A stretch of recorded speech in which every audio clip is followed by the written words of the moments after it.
Қайырлы кеш, құрметті көрермен, тікелей эфирде жаңалықтар тізгінде Рүстем Қайратұлы.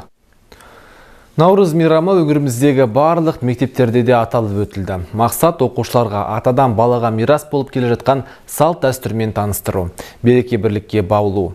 Семейдегі білім беру мекемелерінің алғашқысы болып, нөмір 45-ші жалпы орта білім беретін мектепте Наурыз мейрамы кең ауқымда аталып өтті. Ұлыстың ұлы күні дәстүрге сай Қыдыр ата батасымен басталды. Мектеп өнерпаздары өнер көрсетіп, ұстаздар қауымы ұлттық салт дәстүрлерді дәріптейтін көріністерді сахналады.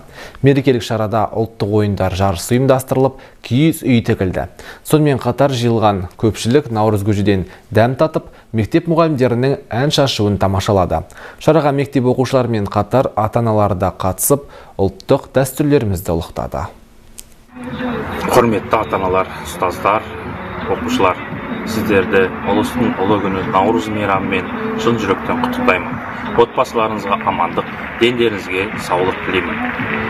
Еліміз аман, жұртымыз тыныш болсын.